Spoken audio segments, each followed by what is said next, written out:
Akhir-akhir ini, di Indonesia di bawah Menteri Keuangan Sri Mulyani lagi gencar-gencarnya memungut pajak. Di video sebelumnya, kita udah bahas mengenai pajak rokok yang cukup tinggi yang membuat banyak perokok pindah ke rokok ilegal. Ada juga rencana untuk memberi pajak ke snack kemasan yang mengandung natrium. Ada pajak e-commerce yang kemarin baru aja disahkan, dan ada juga simpang siur berita bahwa sosial media bakal kena pajak. Kenapa sih kesannya semua dipajakin? Kita bakal bahas dengan mudah hal tersebut dalam video ini. Jangan lupa like, komen, share, dan subscribe channel Baiklah biar kamu nggak ketinggalan bahasan penting kayak gini.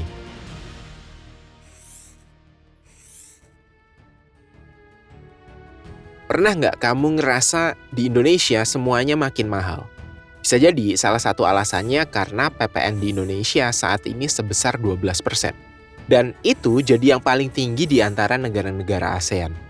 Buat perbandingannya, Malaysia cuma 6% dan Thailand 7%. Pemerintah bilang kenaikan ini bagian dari strategi untuk mengurangi ketergantungan pada utang serta memperkuat sektor perpajakan yang menjadi tulang punggung dalam pembiayaan negara. Tapi dari sisi masyarakat, rasanya beban makin berat. Apalagi kalau ngelihat sekarang apa-apa kayaknya kena pajak. Buat teman-teman yang udah bayar pajak tentu menyadari ya bahwa pajak yang kita bayar itu adalah penopang utama APBN kita. Dalam laporan terakhir Sri Mulyani, pendapatan negara sampai Mei 2025 itu sudah mencapai 995 triliun. Dan yang paling besar kontribusinya ya dari pajak, yaitu sekitar 683 triliun. Jadi, bisa dibilang, tanpa pajak, negara kita bisa kelabakan buat jalanin program sosial, subsidi, sampai pembangunan. Uniknya, tren kesadaran bayar pajak juga makin naik.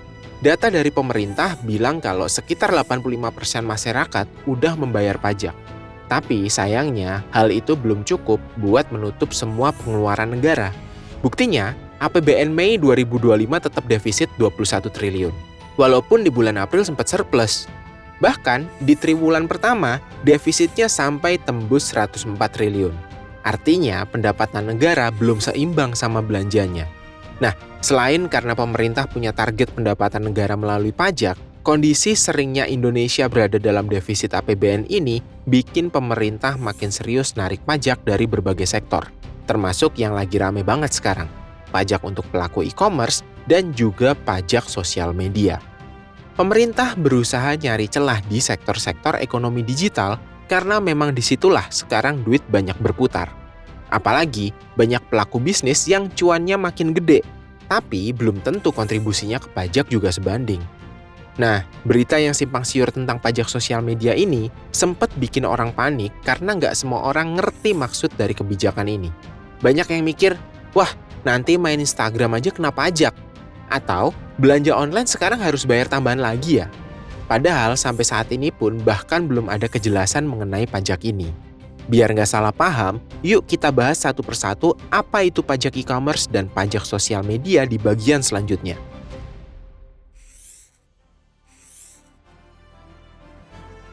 Sekarang kita bahas dulu apa sih sebenarnya pajak e-commerce itu.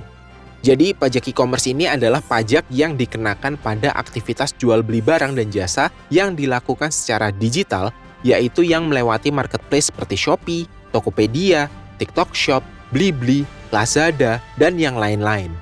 Pemerintah melalui Peraturan Menteri Keuangan Nomor 37 Tahun 2025 telah mengesahkan pihak lain, dalam hal ini e-commerce sebagai pemungut, penyetor, dan pelapor pajak penghasilan dari orang-orang yang berjualan di dalamnya. Sebenarnya ini bukan pemungutan pajak yang baru ya, cuma berubah dari segi mekanismenya aja. Kalau sebelumnya pajak disetor sama pedagang itu sendiri, nah sekarang para pedagang dalam negeri yang melakukan transaksi melalui sistem elektronik diminta untuk menyetorkan pajak melalui e-commerce, dan e-commerce inilah yang nantinya melakukan penyetoran pajak tersebut ke pemerintah. Terus, siapa aja sih yang kena pajak e-commerce ini? Jawabannya, semua pelaku usaha digital, baik perorangan maupun perusahaan yang jualan online dan punya penghasilan di atas ambang batas tertentu. Misalnya, kamu jualan baju pre-love di Shopee dan dapat untung gede banget setiap bulan. Ya, siap-siap aja dikenai pajak juga. Apalagi kalau platform tempat kamu jualan udah ditunjuk sama pemerintah buat memungut pajak langsung. Terus, apa aja sih syarat orang-orang yang berjualan ini kena pajak di e-commerce? Syarat umumnya adalah kalau penghasilanmu dari jualan online udah lebih dari 500 juta setahun. Kamu udah masuk kategori pengusaha kena pajak atau PKP. Tapi, kalau masih di bawah itu, kamu mungkin masih aman dari PPh, walau tetap harus lapor. Nah, selanjutnya kita bakal bahas pajak sosial media. Sampai saat ini belum ada berita yang menjelaskan tentang apa sih pajak sosial media ini. Walaupun banyak banget di internet, berita-berita clickbait yang bilang kalau sosial media bakal kena pajak. Tenang, sampai sekarang belum ada yang bilang kalau bermain media sosial bakal disuruh bayar pajak. Tapi yang udah pasti, pemerintah lewat Direktorat Jenderal Pajak akan menggunakan media sosial untuk memantau gaya hidup masyarakat. Mereka pakai teknik yang namanya data crawling. Intinya, ngumpulin data dari medsos buat dicocokin sama data pajak. Jadi kalau kamu pamer mobil, liburan mewah, atau tas branded, ya siap-siap aja diamati. Ini karena pemerintah pengen tahu apakah gaya hidupmu sesuai sama laporan pajak yang kamu setor atau enggak. Kalau ternyata data di medsos kamu nggak cocok sama yang ada di SPT, maka pihak pajak bisa kasih peringatan atau edukasi langsung. Mereka bisa tanya, kok gaya hidupnya jet set, tapi penghasilannya kecil banget? Kalau memang ada perbedaan yang signifikan, bisa jadi ada pemeriksaan yang lebih lanjut. Tapi tujuan utamanya tetap untuk meningkatkan kepatuhan pajak, bukan buat menakut-nakuti.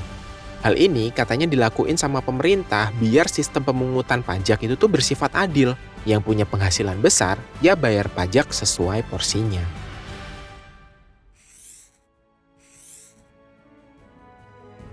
Intinya, yang namanya pajak e-commerce dan pajak sosial media itu bukan semata-mata soal pemerintah pengen ngisep duit rakyat ya.